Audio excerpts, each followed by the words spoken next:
अरे मैं तो आपका सेवक हूं प्रभु, मुझे तो आप क्षमा करें। और ध्यान देना, इंद्र ने केवल 10 मंत्रों की स्तुति की, ज्यादा नहीं, केवल 10 मंत्रों की, और केवल 10 मंत्रों में ही इंद्र को क्षमा कर दिया। लेकिन एक गलती ब्रह्मा जी ने भी की थी, मैंने आपको कल बताया। और वो क्या गलती की कि जो 1 साल तक उनके ग्वाल वाल और बछड़ों को चुरा के ले गए थे, ये गलती की थी। और ब्रह्मा जी ने भी अपनी गलती को माना और 40 मंत्रों की स्तुति की ब्रह्मा जी ने, लेकिन फिर भी ब्रह्मा जी को क्षमा नहीं किया भगवान ने। 40 मंत्रों की स्तुति की, फिर भी क्षमा नहीं किया। और यहां इंद्र ने केवल 10 मंत्रों की स्तुति की, उसी में उसको क्षमा कर दिया। क्यों? और देखिए, अगर पद के हिसाब से देखें तो इंद्र की तुलना में ब्रह्मा जी का स्थान भी ऊंचा है। कैसे? देखिए, 4,32,000 वर्ष का होता है कलयुग, 8,64,000 वर्ष का होता है द्वापर, 12,96,000 वर्ष का होता है त्रेता, 17,28,000 वर्ष का होता है सतयुग। और इन सबको मिला दिया जाए, इन चारों युगों को ये जब एक बार बीत जाते हैं तो एक चतुर्युग बनता है।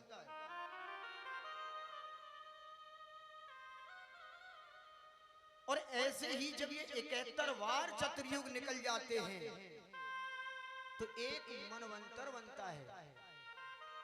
और जब एक मनवंतर पूरा हो जाता है, यानी ये चारों युग, इतनी वर्षों के ये चारों युग जब 71 बार निकल जाते हैं तो एक इंद्र बदल जाता है। और इसी प्रकार जब 14 इंद्र बदल जाते हैं, जब 14 मनवंतर पूरे हो जाते हैं ना, तो ब्रह्मा जी का एक दिन होता है। और इसी हिसाब से ब्रह्मा जी की आयु पूरी होती है 100 वर्ष। अब आप अंदाजा लगाइए कि इंद्र की तुलना में ब्रह्मा जी का स्थान कितना ऊंचा है। लेकिन फिर भी 40 मंत्रों की स्तुति की ब्रह्मा जी ने और 10 मंत्रों की स्तुति की इंद्र ने। ब्रह्मा को क्षमा नहीं किया और इंद्र को क्षमा कर दिया। क्यों? सज्जनों ध्यान रखना, ब्रह्मा जी ने तो वो गलती की कि भगवान के निष्काम प्रेमी जो भक्त थे ना, उनको 1 वर्ष तक उनसे दूर रखा। और इंद्र ने जो गलती की, उसने भगवान के जो प्रेमी थे, ग्वाल वाल सखा ब्रजवासी थे, उनको 7 दिन तक भगवान के पास में ही रखा। इन दोनों की गलतियों में इतना अंतर है। इंद्र ने क्षमा प्रार्थना की। आज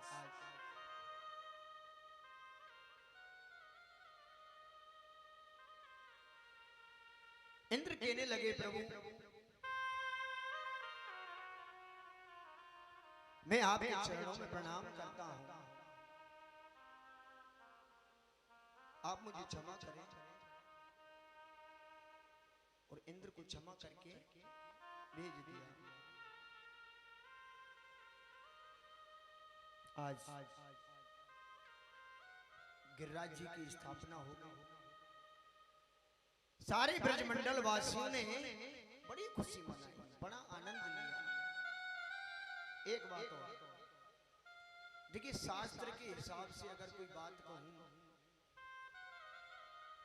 और शास्त्र के परिप्रेक्ष्य में अगर हम देखें तो मानसिक चिंतन, ध्यान देना, मैंने आपको दूसरे दिन निवेदन किया था और कल भी थोड़ा सा प्रकाश डाला था। हम चाहे कितनी ही पूजा करें, कितने यज्ञ करें, लाखों करोड़ों की संपत्ति को दान करें, लेकिन जब तक हृदय में प्रेम नहीं नहीं उमड़ेगा मेरे गोविंद के प्रति तब तक सब व्यर्थ। बिना प्रेम रिझे नहीं नटवर नंद किशोर। आज वृंदावन से दूर रह करके अगर हम लोगों का मानसिक चिंतन है, जीवन में कभी भी मानसिक चिंतन को मत छोड़ो। जीवन और भगवान ने गीता में बड़ी सुंदर बात कही है।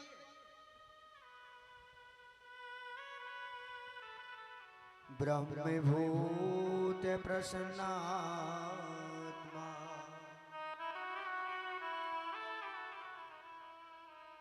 ना सोचती ना कांक्षति समे सर्वेषु भूतेषु मधुभक्तिं लभते परा। बड़ी सुंदर बात की गीता में। भगवान कहते हैं कि जब प्राणी ज्ञान की चरम परिणति पर पहुंचता है,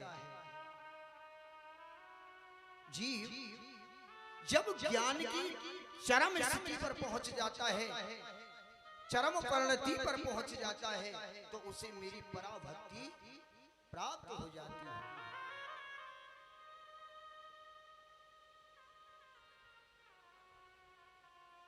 हर जीव के, हर प्राणी के हृदय में गोविंद के प्रति प्रेम होना जरूरी है। देखिए, एक बार की बात है, आज मेरे गोविंद और छोटे छोटे सखा अपनी गायों को चराने के लिए थोड़ी दूर चले गए और वन में जाकर के छोटे छोटे सखा कहने लगे हैं कन्हैया से कि भैया हमें तो बड़ी जोर की भूख लग रही है, हमारे लिए भोजन की व्यवस्था करो। बताना चाहता हूं कि व्यक्ति कितना ही यज्ञ करे, हवन करे, सब कुछ करे, लेकिन मन में जब तक प्रेम परिलक्षित नहीं होता है तब तक सब व्यर्थ। कन्हैया कहने लगे कि यह वन में कुछ ब्राह्मण लोग रह रहे हैं, तपस्या कर रहे हैं, तुम चले जाओ और वहां से भोजन ले आओ। आज छोटे छोटे सखा गए। अब ब्राह्मण क्या कर रहे हैं? वो तो यज्ञ कर रहे हैं, हवन कर रहे हैं। आज उन छोटे छोटे सखाओं ने, उन ब्रजवासियों ने उन ब्राह्मणों को प्रणाम किया और हाथ जोड़ करके कहने लगे, प्रभु हे भूमि देवा सुनता, हे ब्राह्मण देवता सुनिए, कृष्ण आदेश कारण हम कृष्ण का आदेश पाकर के तुम्हारे पास आए। प्रजालतालामना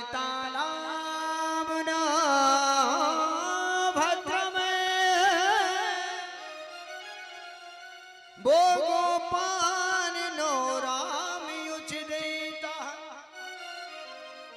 हे ब्राह्मण देवता, हम कृष्ण का आदेश पाकर के तुम्हारे पास आए और आज हमको और हमारे कृष्ण और बलराम को बड़ी जोर की भूख लगी है, हमें कुछ भोजन दीजिए। तो देखिए, जितने भी ब्राह्मण हैं वो सब के सब यज्ञ कर रहे हैं, तप कर रहे हैं, हवन कर रहे हैं, लेकिन टेढ़ी नजर से देखा उन्हें ब्रजवासियों और कहने लगे, तुम्हें पता नहीं हम यज्ञ कर रहे हैं, हमारे यज्ञ में बीच में विघ्न मत डालो। तुम्हारे कृष्ण और बलराम को भूख लग रही है और तुम्हें लग रही है, तो हमें क्या मतलब, जाओ भाग जाओ यहां से। उन ब्राह्मणों ने छोटे छोटे सखाओं को वहां से भगा दिया।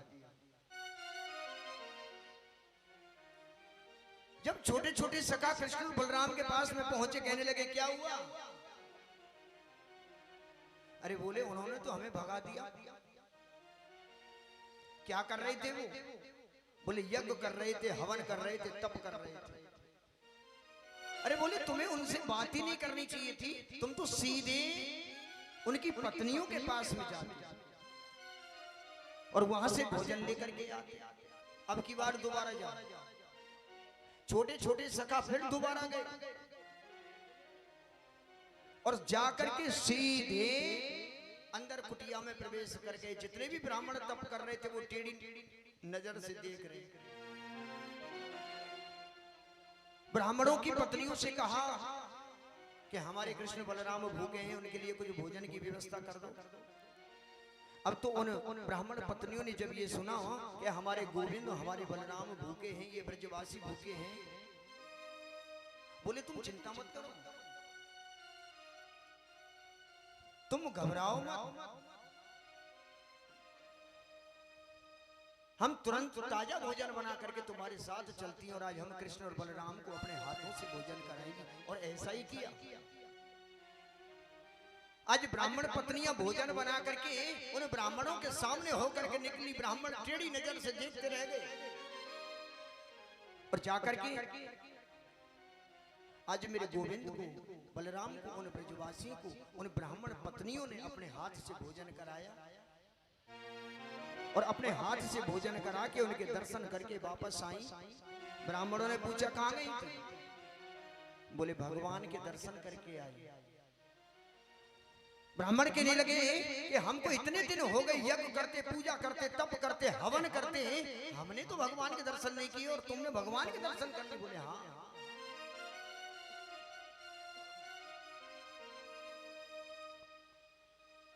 बोले हमें भी कराओ। तो जाकर के देखा वन में कृष्ण और बलराम बैठे हैं और आज कृष्ण और बलराम ने उन सभी ब्राह्मणों का आदर किया, सत्कार किया। आज वो ब्राह्मण कहने लगे हैं कि प्रभु हमसे तो बहुत बड़ी गलती हुई, हम आज तक यज्ञ करते रहे, हवन करते रहे, तप करते रहे, धन खर्च करते रहे, किसके लिए? केवल तुम्हारे दर्शन के लिए। लेकिन धन्य है हमारी पत्नियां, क्योंकि इनके अंदर तुम्हारे प्रति प्रेम था। हमसे पहले इन्होंने तुम्हारे दर्शन पाए। अरे हमारा जीवन तो धिक्कार है। दिग् जन्मानाश्री ब्रज विद्यामा दिग् बहु ज्ञातम। हमारे जन्म को धिक्कार है, हमारी विद्या को धिक्कार है, हमारे ज्ञान को धिक्कार है। ऐसा ज्ञान किस काम का, ऐसी विद्या किस काम की? धिके कुलम धिके क्रिया दक्षमा विमुखे ये तो अधो छजे। अरे हमारे कुल को धिक्कार है जो आज बिना प्रेम के हमने तुम्हारे दर्शन नहीं किए। हमारी पत्नियों के हृदय में इतना अगाध प्रेम था कि उनकी वजह से आपके दर्शन हमने भी कर लिए। ध्यान रखना, ईंट पत्थरों के बनाए हुए मकान को मकान नहीं कहते। लाखों रुपए लगा दिए कोठी में, करोड़ों रुपए की कोठी बना ली, लेकिन हम उसको घर नहीं कहते। वास्तव में घर क्या है? उसमें रहने वाली जो गृहिणी है, उसमें रहने वाली जो स्त्री है, उसी को हम वास्तव में घर कहते हैं। क्यों? स्त्री अगर चाहे तो घर को स्वर्ग बना दे, स्त्री अगर चाहे तो घर को वैकुंठ बना दे, और स्त्री अगर चाहे तो घर को नरक का अड्डा भी बना दे। तभी तो विद्वानों ने बड़ी सुंदर बात लिखी यत्र नार्यस्तु पूजन्ते रमन्ते तत्र देवता। जहां नारियों की पूजा होती है, जहां स्त्रियों का सम्मान होता है, जहां स्त्रियों की आन बान शान की रक्षा की जाती है, जिस घर में स्त्रियों का आदर होता है, वहीं पे देवता निवास करते हैं।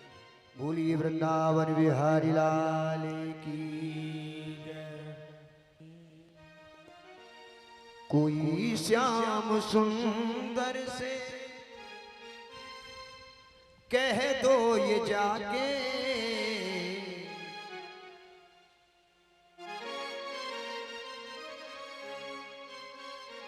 कोई श्याम सुंदर से कह दो ये जाके, भुला क्यों दिया हमें अपना बना के, भुला क्यों दिया हमें अपना बना के।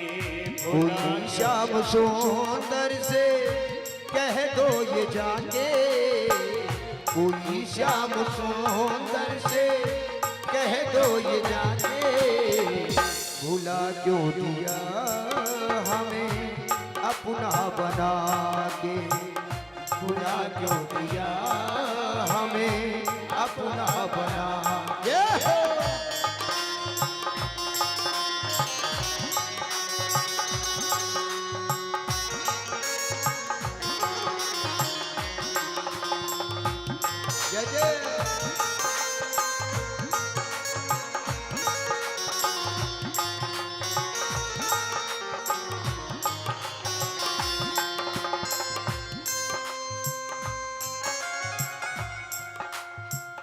अभी मैंने जीवन देखा नहीं है, अभी मैंने जीवन देखा नहीं है। तुम्हें ये बताओ श्याम देखा नहीं है, अभी मैंने जीवन देखा नहीं है। तुम्हें ये बताओ श्याम देखा नहीं। भुला क्यों दिया हमको, भुला क्यों दिया हमको अपना बना के, भुला क्यों दिया हमको अपना बना के, भुला क्यों दिया हमको अपना बना के, भुला क्यों दिया एक वृंदावन की भक्त का बड़ा सुंदर भाव, और वो कहने लगा है, हे कन्हैया, हे माधव, हे गोपाल, याद तेरी आती है किसको सुनाऊं, मुरली की तान मोहन फूल कैसे पाऊं, याद तेरी आती है किसको सुनाऊं, मुरली की तान मोहन किसको सुनाऊं। है नजर क्यों चुराई तुमने, कहने लगा भक्त हे कन्हैया हे माधव, नजर क्यों चुराई तुमने नजर मिला के, भुला क्यों दिया हमें अपना बना के, भुला क्यों दिया हमें अपना बना के। कोई श्याम सुंदर से कह दो ये जाके, कोई श्याम सुंदर से कह दो ये जाके, भुला क्यों दिया हमें अपना बना के, भुला क्यों दिया हमें अपना बना के, हाय भुला क्यों दिया हमें अपना बना के, भुला क्यों दिया भुला क्यों दिया हमें अपना बना। बोलिए वृंदावन बिहारी लाल की जय, जय श्री राधे। मेरे गोविंद ने जितनी भी लीलाएं की, कल भी मैंने आपको बताया, उन सब के पीछे कोई ना कोई नाटक है, कोई ना कोई रहस्य होता है। देखिए गोपियों के साथ में रास रचाया मेरे गोविंद ने। सुनिए ध्यान से। पहली बात तो यह है कि ये गोपी है। गोपी कहते किसको? गोपियों के साथ में अनेकों लीलाएं की गोविंद ने। गोपी कहते किसको है? गोपी का अर्थ क्या है? देखिए, गो कहते हैं इंद्रियों और पी कहते हैं पीने। जो हर स्थिति में, हर परिस्थिति में जो गोविंद के रस का पान करे, गो वही इंद्री कृष्णम रसम पेवती इति ही गोपी। जो प्रत्येक इंद्रिय से कृष्ण रूपी रस का पान करे, उसी को हम गोपी कहते हैं। चलते समय, फिरते समय, जाते समय, आते समय, हर स्थिति में, हर परिस्थिति में जो मेरे गोविंद का गुणानुवाद करे, उसका स्मरण करे, उसका मानसिक चिंतन करे, अपने ध्यान को गोविंद के चरणों से बांध करके रखे, अपने मन की डोर को गोविंद के चरणों से बांध करके रखे, उन्हीं को हम गोपी कहते हैं।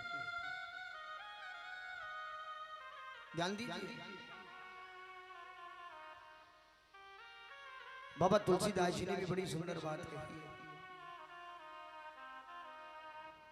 कर से कर्म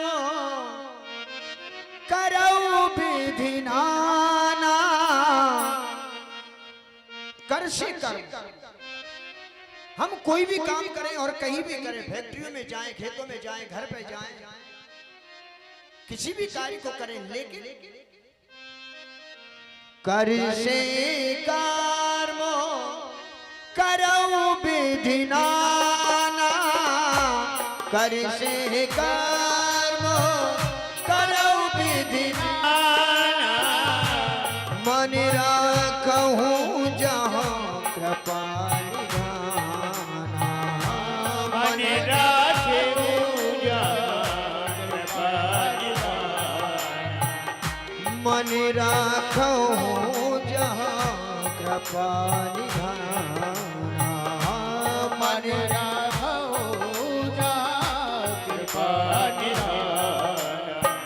श्री राम जय राम जय जय राम। श्री राम जय राम जय जय राम। अब देखिए ये गोपी हैं क्या, और ये गोपी आई तो आई कहां से? ध्यान देना। भगवान राम जब 14 वर्ष के लिए वनवास में गए, तो भगवान राम को वन में जितने भी दंडक वन में जितने भी दाढ़ी वाले संत थे ना, जब उन्होंने भगवान राम के सौंदर्य को देखा, जब उन्होंने भगवान राम की सुंदरता को देखा, तो उनके मन में ये भावना जगी कि अगर गोपी के रूप में हम इनकी सेवा करते हैं तो कितना अच्छा रहता है। इतना ही नहीं, वो सभी दंडक वन के ऋषि, सभी दंडक वन के संत गोपी बन करके आए। दूसरी बात, समुद्र मंथन के समय जब मंदराचल पर्वत नीचे की ओर धंसने लगा, तो उस समय भगवान ने कछुआ का रूप धारण किया, कच्छप का रूप धारण किया, और कच्छप का रूप धारण करके जब वो समुद्र में गए, तो वहां समुद्र में जितनी भी मत्स्य कन्याएं थी, उन सबने मेरे गोविंद के स्वरूप को देखा, कच्छप भगवान के रूप को देखा, तो उनके मन में भी ये भावना जगी कि अगर हम भी गोपी के रूप में इनकी सेवा करते हैं तो कितना अच्छा रहेगा। और वो सब के सब गोपी बन करके आए। इतना ही नहीं,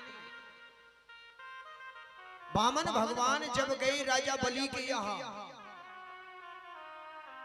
तो वहां जाकर के जितनी भी दैत्य कन्याएं थी, उन्होंने सबने वामन भगवान के उस सौंदर्य को देखा, और उनके मन में भी ये भावना जगी कि अगर गोपी के रूप में हम इनकी सेवा करते तो कितना अच्छा रहता। और वे सब के सब गोपी बन करके आए। और देखिए इतना ही नहीं, हमारे 4 वेद हैं, ऋग्वेद, यजुर्वेद, सामवेद और अथर्ववेद, और इन 4 वेदों में 3 कांड हैं, ज्ञान कांड, उपासना कांड और कर्म कांड। और ध्यान देना 80,000 मंत्र हैं कर्म कांड के, 16,000 मंत्र हैं उपासना कांड के। और उपासना कांड के जितने भी मंत्र हैं ना, वो सब के सब गोपी बन करके ब्रजमंडल में आ गए।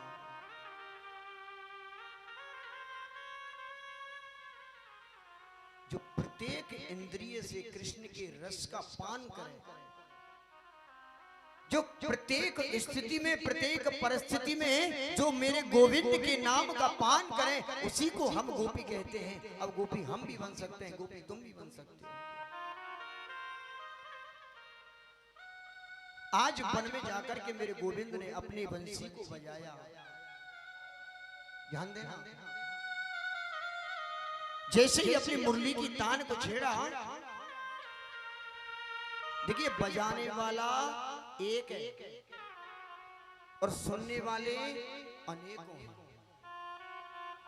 लेकिन जैसे ही मेरे गोविंद ने मुरली की तान को छेड़ा, तो जितनी भी गोपियां थी ना, उन सबको ऐसा लगा कि गोविंद ने मेरे नाम को बंसी में पुकारा है, गोविंद ने मेरे नाम को पुकारा है। और सब के सब दौड़ी चली आई। जो गोपी जिस कार्य को कर रही थी ना, उस कार्य को वहीं पे छोड़ करके दौड़ी चली आई है मेरे गोविंद के पास। निशा में गीत नंदवर्धनमा, आचार्य सुखदेव स्वामी ने बड़ी सुंदर बात कही। राजा परीक्षित से परीक्षा, ब्रज स्त्रियम ग्रहीण हीन मानसा, जो गोपी जिस कार्य को कर रही है, उसको वहीं के वहीं छोड़ करके दौड़ पड़ी है गोविंद के पास। एक स्त्री अपने बच्चे को दूध पिला रही थी, आवाज सुनी, दौड़ पड़ी कृष्ण के पास। एक घर में भोजन बना रही थी, आवाज सुनी, दौड़ पड़ी कृष्ण के पास। एक गोपी देखिए श्रृंगार कर रही है, एक आंख में तो काजल लगा लिया और दूसरे में लगा भी नहीं पाई। मेरे गोविंद की मुरली को सुना, दौड़ पड़ी कृष्ण के पास। जिसने जो पहना है, जिसने जो श्रृंगार किया है, जो जिस कार्य को कर रही है, उसी को छोड़ करके दौड़ पड़ी है मेरे गोविंद के पास। एक गोपी के पति कहने लगे, मैं आज तेरे को नहीं जाने दूंगा कृष्ण के पास। क्यों? अरे घर का काम कौन करेगा? तो देखिए उस गोपी को एक कमरे में बंद कर दिया और बाहर से ताला लगा दिया। लेकिन वो गोपी कहने लगी कि तुमने मुझे बंद तो कर दिया, ताला लगा दिया, लेकिन फिर भी तुम मुझे वहां उनके पास जाने से नहीं रोक सकती। कैसे? कि मैं कौन हूं? मैं आत्मा हूं, और आत्मा को परमात्मा के पास जाने से कोई नहीं रोक सकता है। तुमने जो कमरे में बंद किया है ना, अरे ये तो इस हाड़ मांस के शरीर को बंद किया है। और तुरंत उसी समय गोपी ने अपने प्राणों को त्याग दिया और आत्मा पहुंच गई कहां? परमात्मा के पास। प्रेम एक परलक्ष्य। जब सभी गोपियां वहां पहुंची ना, तो मेरे गोविंद देख करके मुस्कुराए और बड़ा सुंदर स्वागत किया। कहने लगे, आओ देवियों पधारो। मुरली बजाए गयो श्यामरी, मुझसे ना मिलाएंगे। गोपियां कहने लगी हैं, मुरली बजाए गयो श्यामरी, मुझसे ना मिलाएंगे। हे बंसी बजाए गयो श्यामरी, मुझसे ना मिलाएंगे। ना मिलाएंगे, मुझसे ना मिलाएंगे। ना मिलाएंगे,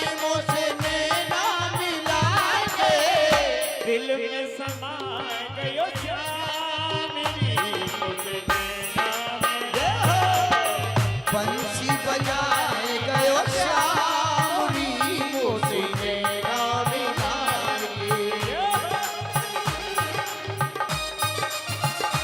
जय जय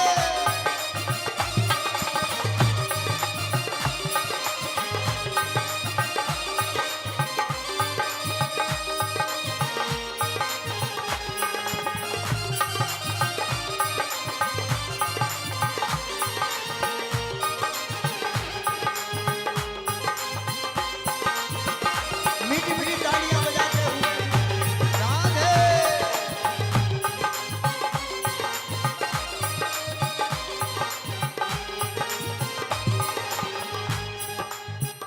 मथुरा से गोकुल में आयो मथुरा से गोकुल में आयो मथुरा से गोकुल में आयो मथुरा से गोकुल में आयो निर्दयी छलिया ने चैन चुरायो निर्दयी छलिया ने चैन चुरायो निर्दयी छलिया ने निर्दयी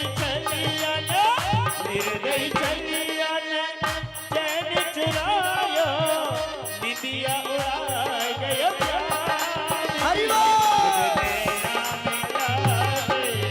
बंसी बजाए गयो श्यामरी मोती नैना मिलाएगे मुरमुर बजाए गयो श्यामिनी मुझे नैना मिलाए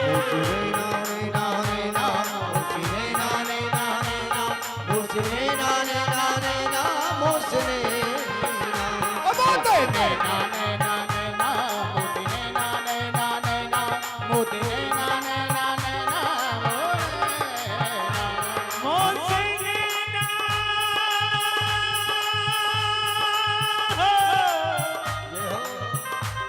मोसे नैना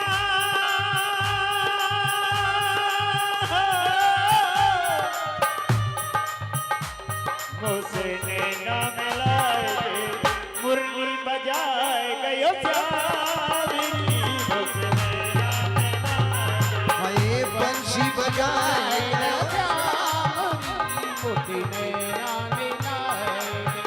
सारी गोपियां पहुंच गई और मेरे गोविंद ने बड़ा सुंदर स्वागत किया।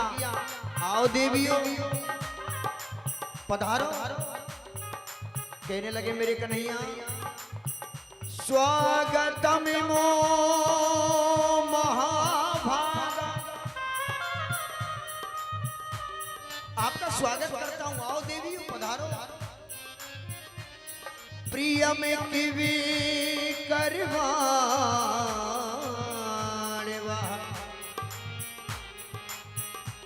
ब्रज श्यानाम मयम कशिदा भूता गमन कारणम। आओ देवी पधारो मैं तुम्हारा स्वागत करता हूँ। बंसी बजाए गयो श्यामरी मोसे नैना मिलाएगे बंसी बजाए गयो श्यामरी मोसे नैना मिलाएगे। हरि बोल जय जय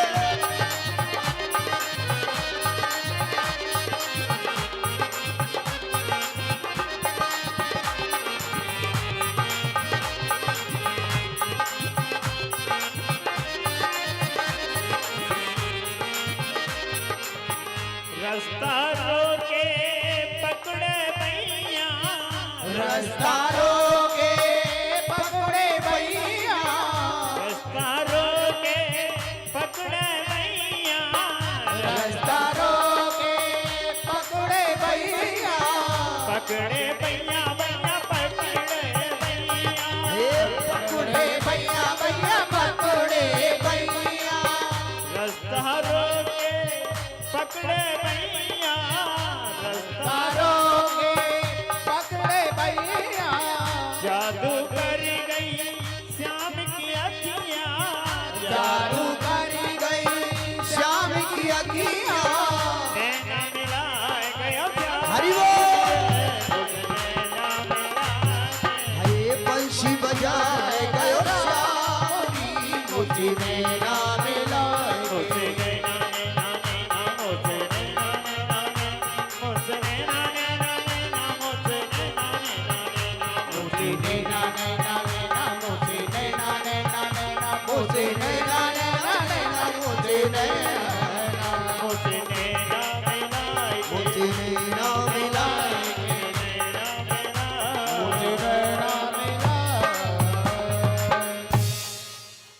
सभी गोपियों का बड़े सुंदर स्वागत किया, आओ देवी। लेकिन एक बात कही मेरे गोपी ने, सुनिएगा क्या कि देवियों इस रात्रि में तुमने अपने अपने पतियों को छोड़ करके, अपने अपने बच्चों को छोड़ करके, अपने घरों को छोड़ करके मेरे पास में नहीं आना चाहिए। तुम्हारा स्वागत करता हूं, तुम्हारे प्रेम के सामने नतमस्तक होता हूं, लेकिन तुम्हें मेरे पास में नहीं आना चाहिए था इस रात्रि को। और गोपियां सुन रही हैं, अभी बोला नहीं गोपियों ने कुछ, केवल सुन रहे हैं। गोविंद कहने लगे देवियों, रजनी सघोर रूपा, इस घोर रात्रि में घोर सत्वान से चिता, इस घोर रात्रि में तुम मेरे पास आई हो। प्रतियात ब्रजमुगे हम स्त्रियम स्त्रभी सुमध्यम।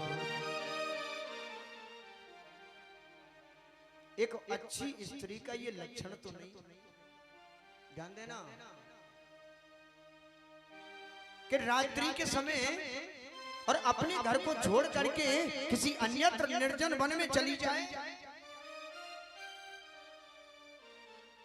और किसी से जाकर के बात करे, ये सुंदर सुशीला पत्नी का तो कोई उदाहरण नहीं। देवियों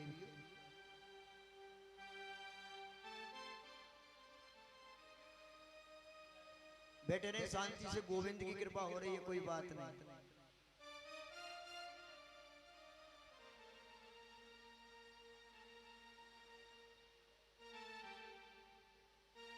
आज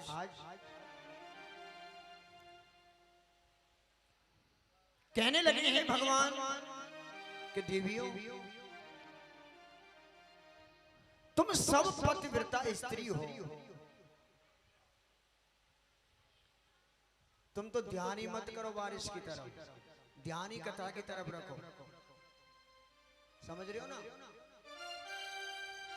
और जब बारिश की तरफ ध्यान नहीं करोगे तो फिर कुछ भी होता रहे, मतलब क्या है जी? ठीक है ना? ये भगवान की कृपा बरस रही है। क्या हो रहा है? मेरे ठाकुर की, मेरे गोविंद की कृपा बरस रही है। और इतना ही नहीं, भगवान की कृपा तो हर समय हर घड़ी बरसती रहती है, लेकिन उनकी श्रद्धा का 5 किलो का बर्तन है तो 5 किलो ही तो आएगा। हमारी श्रद्धा का जो पात्र है, हम परमात्मा की कृपा हैं, ये हमारे ऊपर डिपेंड करता है। भगवान की कृपा यही नहीं, सब जगह बरस रही है, हर स्थान पर बरस रही है। लेकिन इधर उधर की बातों को याद करोगे तो नहीं ले पाएंगे, जो लेने वाले हैं वो ले जाएंगे बेचारे। विशेष रूप से अपने कानों को कथा की हो।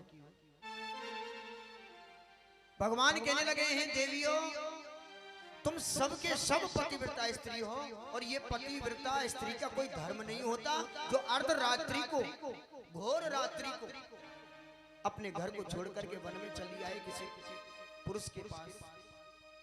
गोपियां केवल सुन रही, बोली नहीं। भगवान कहने लगे देवियों तुम जानती हो कि पतिव्रत धर्म के लक्षण क्या होते हैं, और पतिव्रत धर्म में कितनी बड़ी ताकत होती है।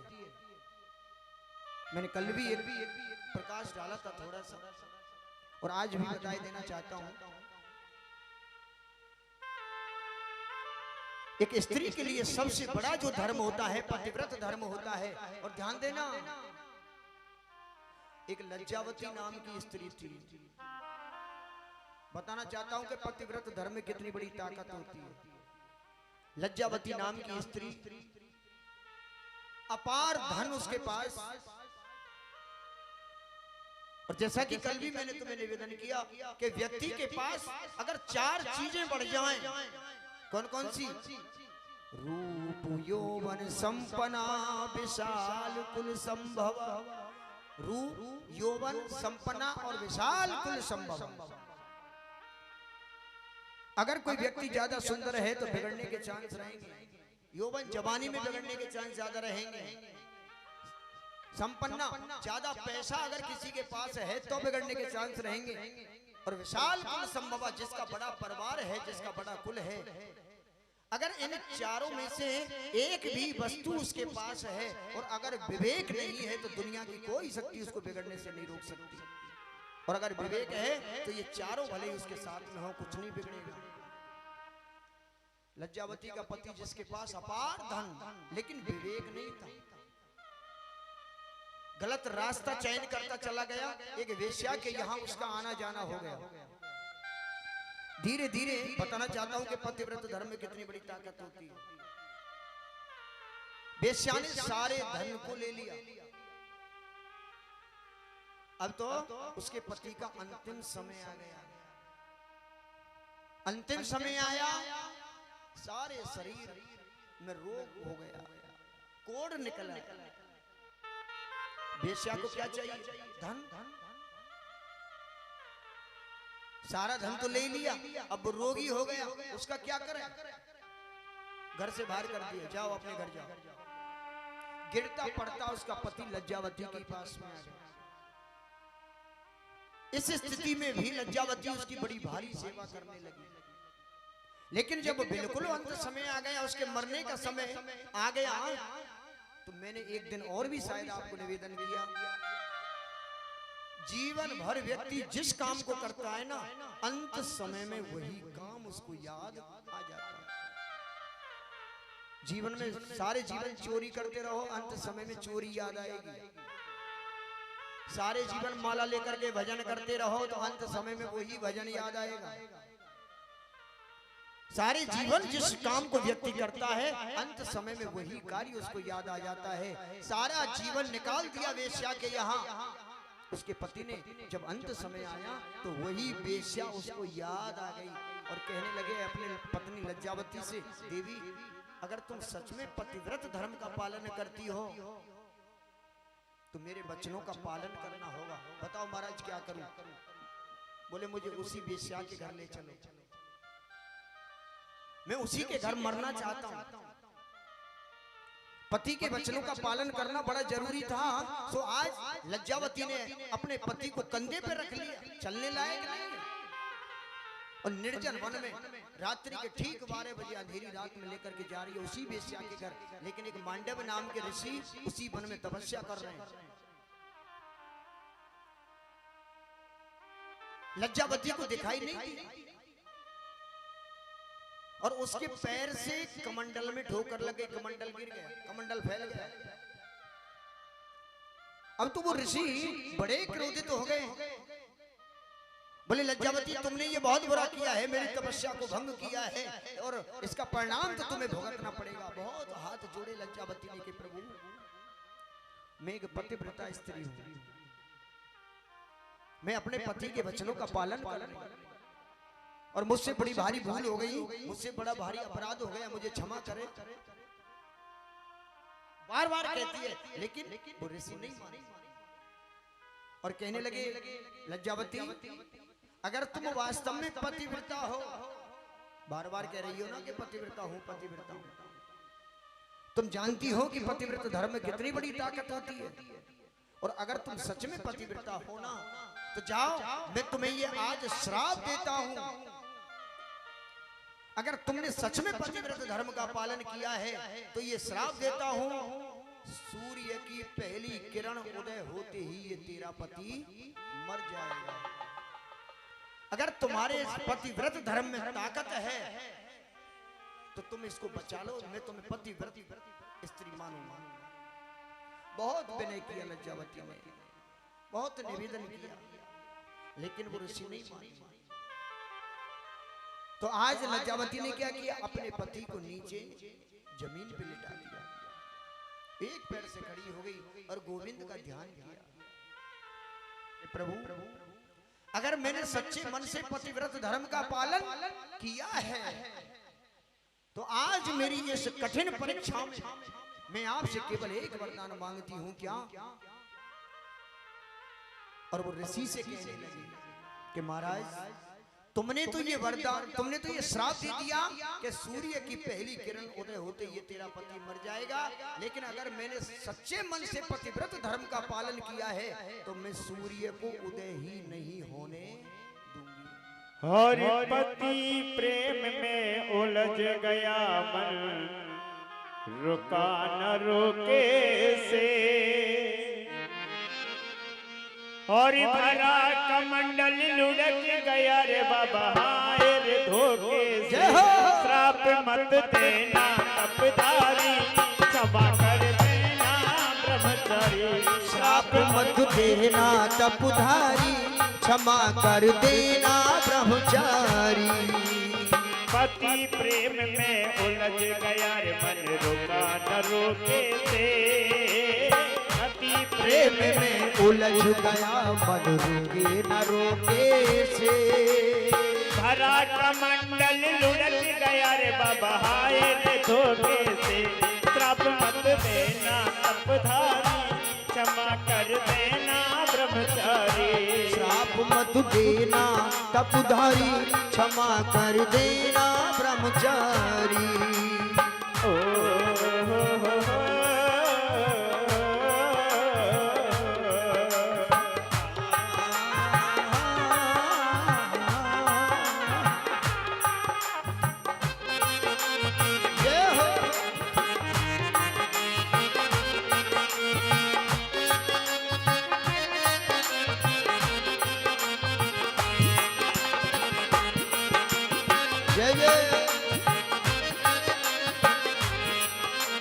ओ नालायक नीच पापनी, तेने पाप कमाया है। ओ नालायक नीच पापनी, तूने पाप कमाया है। जल लुढ़काया तूने मेरा, के तरस नहीं आया है। जल लुढ़काया तूने मेरा, नेक तरस नहीं आया है। और सुबह हाथ तेरा पति फिरेगा काल के धोखे से। सुबह हाथ तेरा पति मरेगा काल के धोखे से। हरा कमंडल लुढ़क गया रे बाबा हाय रे धोखे से। श्राप मत देना तपधारी, क्षमा कर देना ब्रह्मचारी। श्राप मत देना तपधारी, क्षमा कर देना ब्रह्मचारी।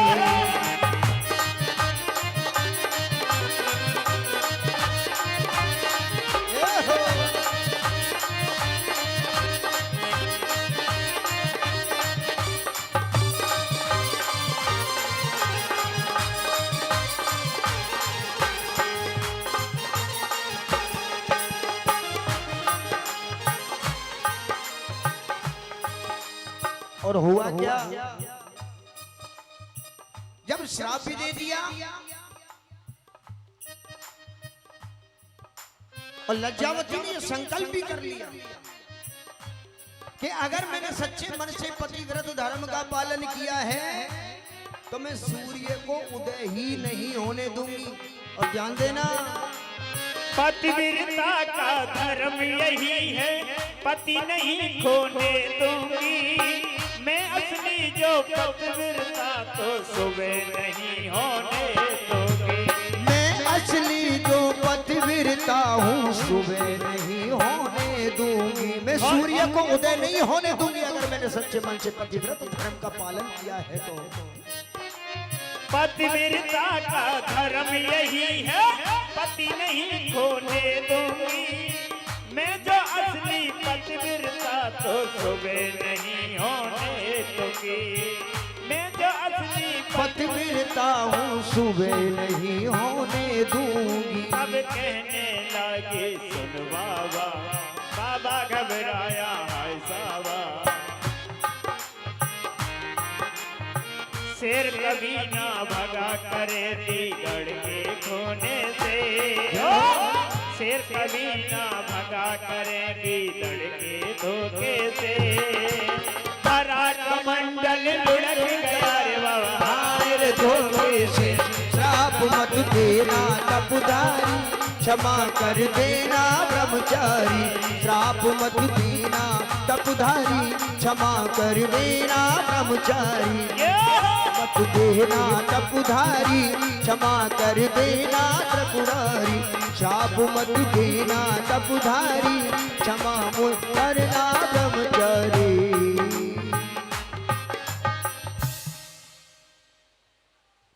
हो जाओ, एडजस्ट हो जाओ, कोई बात नहीं।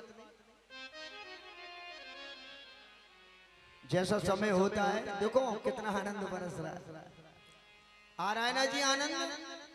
देवता भी तुमसे प्रसन्न है। और जिस कथा में बारिश नहीं होती है ना, कहते हैं ना वो यज्ञ संपूर्ण नहीं माना जाता है। और यहाँ तो लगातार 3-4 दिन से बारिश ही बारिश हो रही है, तो फिर देवता कितने प्रसन्न है तुम लोगों से, है ना। बोलिए वृंदावन बिहारी लाल की जय जय। जय श्री राधे श्याम। देखिए एक बात और ध्यान देना, थोड़ी शांति बना करके तो रखो। बार बार सुन रहे हो कि मन में प्रेम उमड़ेगा, प्रेम उमड़ेगा। इस बारिश से हलचल पैदा हो गई, कहीं भीग ना जाए। हो रही है ना जी हलचल पैदा कि कहीं भीग ना जाए।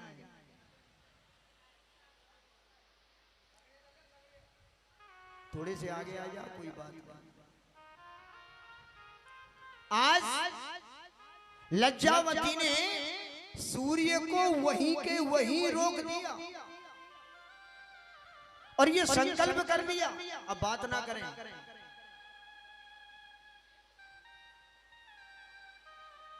और ये संकल्प कर लिया कि मैं सूर्य को वहीं के वहीं रोक दूंगी, क्योंकि जब सूर्य नहीं उदय होगा तो पहली किरण भी नहीं निकलेगी, और पहली किरण नहीं निकलेगी तो मेरा पति भी नहीं मरेगा।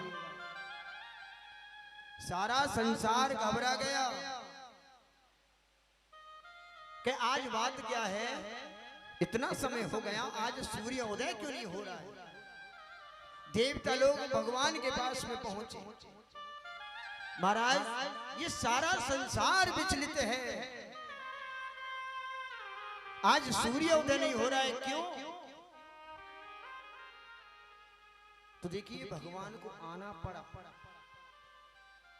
हालांकि ऋषि के श्राप को भी नहीं बैठ सकते, तो ऋषि के श्राप से तो उसका पति मर गया, लेकिन भगवान ने उसको जीवित कर दिया। और मरा जब वो रोगी था, और जब जीवित हुआ तो उसकी काया बिल्कुल स्वर्ण जैसी हो गई। और मन में विचार किया कि जब लज्जावती ने पतिव्रत धर्म का पालन करके मेरे प्राणों को बचाया है, तो मेरा भी तो कुछ फर्ज बनता है। और उसी दिन से उसने गोविंद की भक्ति चालू कर दी। इतनी बड़ी ताकत है पतिव्रत धर्म में। और देखिए गोपियां सुन रही हैं। अब जब इतनी बात कही मेरे गोविंद ने, तो एक गोपी ने हाथ जोड़ दिए और कहने लगी कि महाराज तुम जो कह रहे हो वो एक एक बात सही कह रहे हो, हम मानते हैं इस बात को, लेकिन हम भी तुमसे एक प्रश्न करना चाहती हैं। क्या? सुने ध्यान से। ये तो समय की बात होती है ना प्यारे, समय का चक्र है, ये समय का पहिया है, ज्यादा दिमाग लगाने की जरूरत ही नहीं है। समय समय की बात समय को परखे ज्ञानी, अरे काऊ समय पे धूप काऊ समय पे बरसे। ये तो समय का चक्र है और चलना भी चाहिए, क्योंकि बदलने का नाम ही प्रकृति है। प्रकृति बदलाव चाहती है, एक जैसा नहीं रहना चाहती प्रकृति। पहले क्या था और अब क्या है हम सब जानते हैं। ध्यान दीजिए, समय का पहिया चलता है, समय का चक्र है, समय का पहिया चलता है और इसी समय के साथ मनुष्य का, इसी समय के साथ मनुष्य का भाग्य बदलता है। समय कहाँ पहिया चलता है, समय कहाँ पहिया चलता है। इसी समय के साथ मनुष्य का, इसी समय के साथ मनुष्य का भाग्य बदलता है। गाता ही थोड़ी रहूंगा, कथा भी तो कहनी है। एक गोपी हाथ जोड़ करके कहने लगी कि महाराज आपने जो कहा है वो सही कहा है और हम मानते हैं, तुम्हारी बात का स्वागत करती है, लेकिन एक प्रश्न का तुम जवाब दो। जब हम तुम्हारे इस प्रश्न का जवाब देंगे, पूछो क्या पूछना चाहती हो।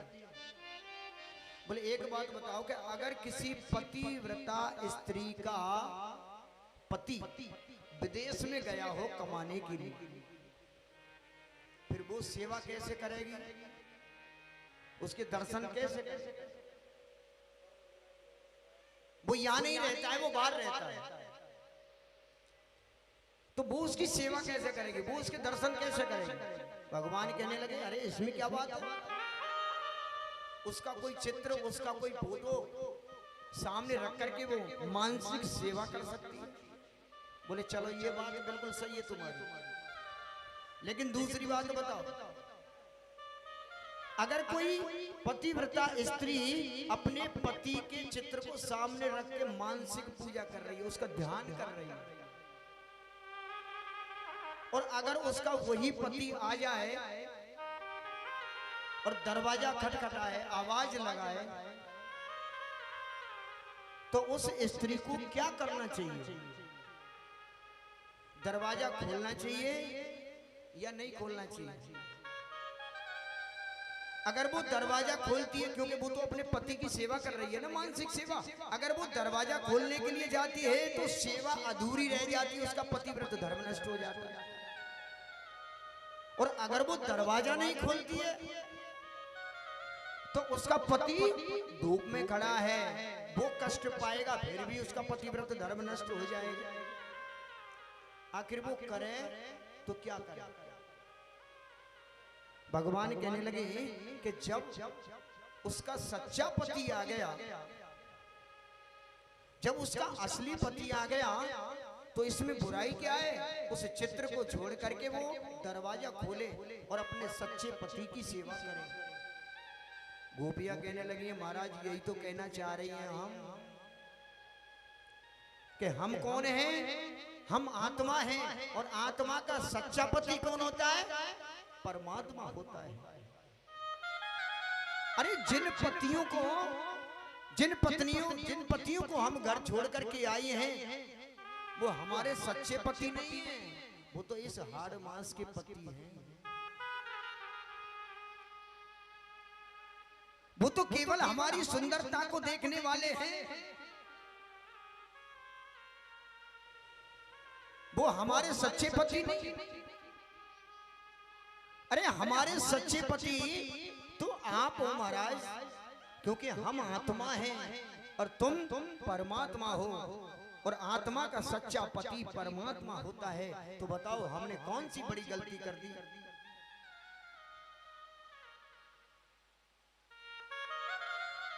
धन्य है वो गोपियां। भगवान कहने लगे ये बात तुम्हारी सत्य। और देखिए आज गोविंद ने उन सब के साथ में महारास किया। एक बात और, कुछ लोग कहते हैं कि भगवान ने स्त्रियों के साथ में महारास किया, हजारों सैकड़ों लाखों गोपियों के साथ में महारास किया। ये अच्छी बात नहीं है। किसी अन्य स्त्री के साथ में रास करना, नाचना, ये अच्छी बात नहीं।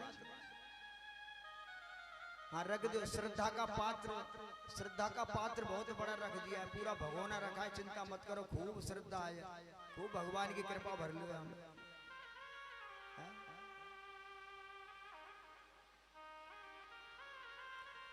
तुम्हारी तो क्या है, जब व्यक्ति पे थोड़ा सा संकट पड़ता है ना,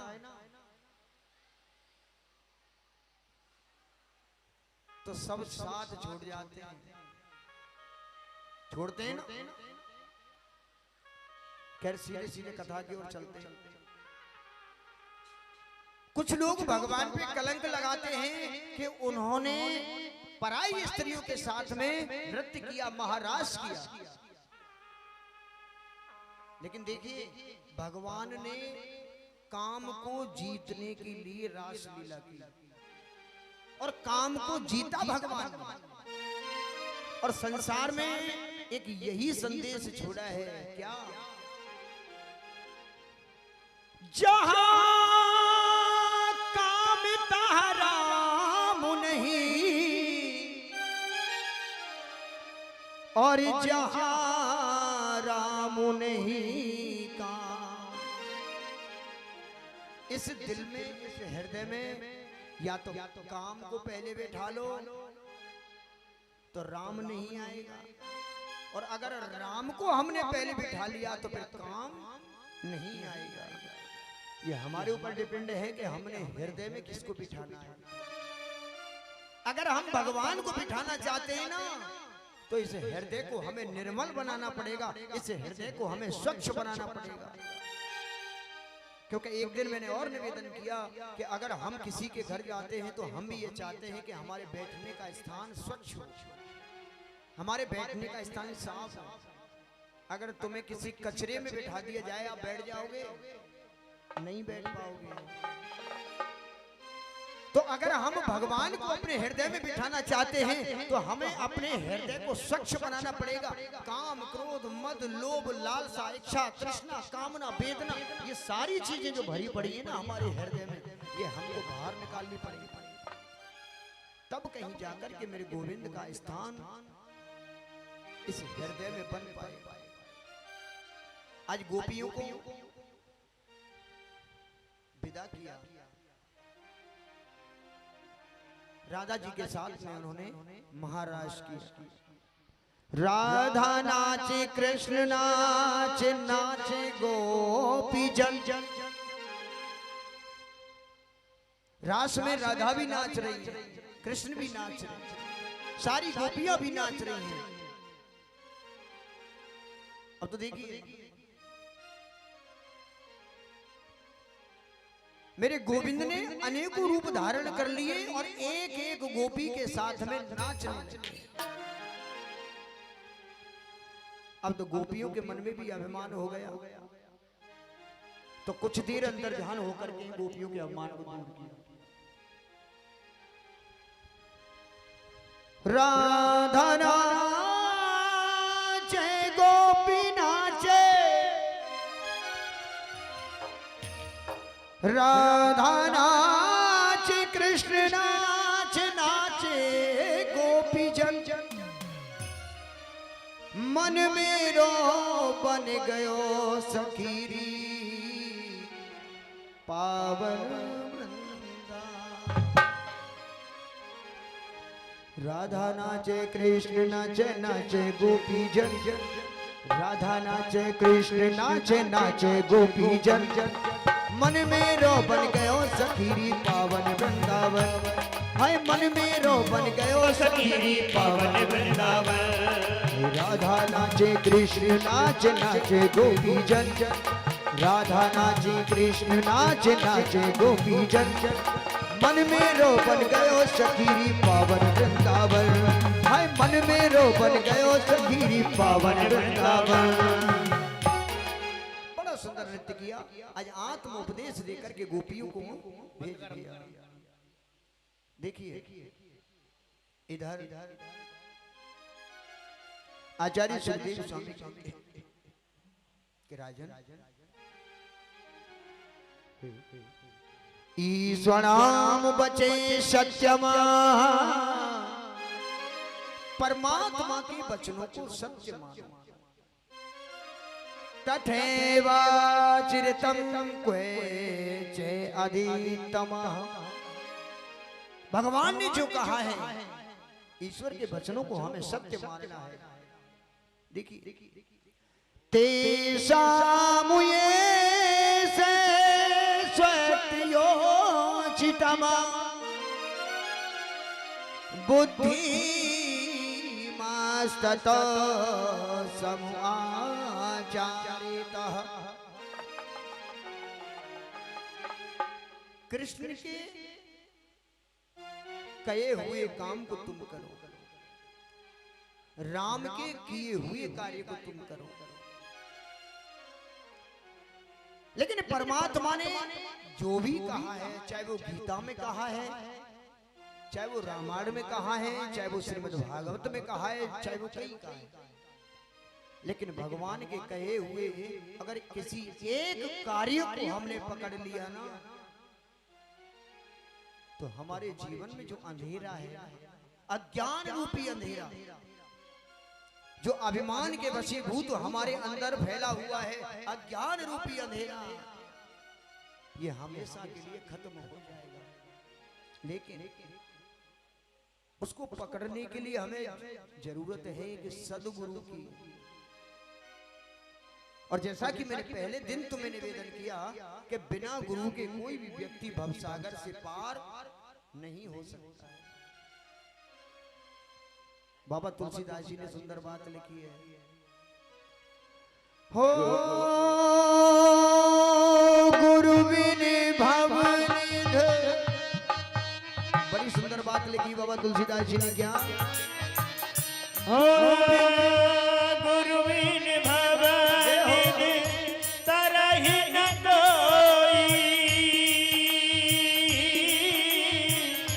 जो बिरंग शंकर सम होई। राम सिया राम जय जय राम, राम सिया राम जय जय राम। हो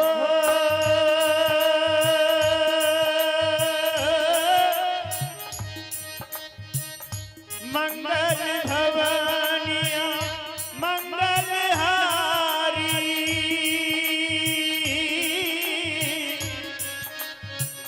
प्रभु सुदशरथ अजर बिहारी। राम सिया राम जय जय राम, राम सिया राम जय जय राम। भले ही कोई व्यक्ति शंकर के समान ऐश्वर्यशाली है, और अगर जीवन में उसका कोई गुरु नहीं है ना, तो वो भी भवसागर से पार नहीं हो सकता। जीवन में सच्चा गुरु बनाना बड़ा जरूरी है। विस्तार से मैंने तुम्हें पहले दिन बता दिया और अंत में भी बता दूंगा कल। देखिए, जीवन से ज्ञान रूपी अंधकार को अगर निकालना है, क्योंकि गुरु कहते किसको है? गुरु का शाब्दिक अर्थ क्या है? वो कहते हैं अंधकार को, और रू कहते हैं प्रकाश को। हमारे अंदर से अज्ञान रूपी प्रकाश को निकाल करके, जो ज्ञान अज्ञान रूपी अंधकार को निकाल करके ज्ञान रूपी प्रकाश भरते, उसी को हम गुरु कहते हैं, और वही गुरु है। तो जीवन में अपना गुरु जरूर होना चाहिए। और ध्यान रखना, अगर कोई सच्चा गुरु सदगुरु ना मिले तो हनुमत लाल को अपना गुरु बना लेना। जब कोई नहीं तो फिर वो तो लास्ट में तुम्हें भगवान राम से मिला ही देंगे। ठीक है ना? बोलिए हनुमान जी महाराज की जयकारे में हाथ ऊपर कर लिया करो। होरे सुनो लागे देश, गुरु बिना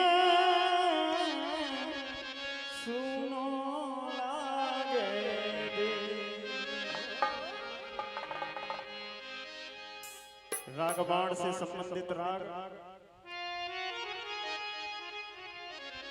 गुरु बिने सुनो लागे दे, सुनो लागे दे, गुरु बिने सुनो लागे दे।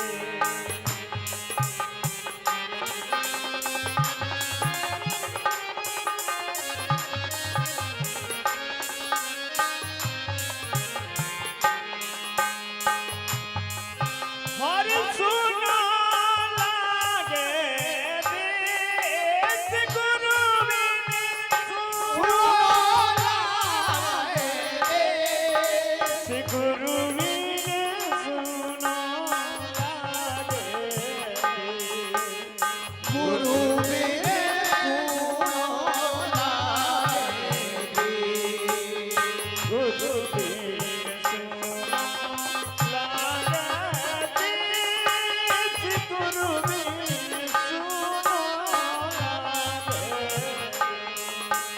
गुरु बिन सुना लागे, गुरु बिन सुना लागे। गोपियां अपने घर को प्रस्थान कर गई।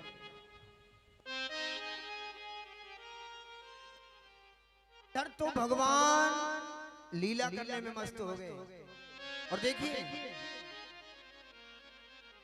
एक विचित्र बात,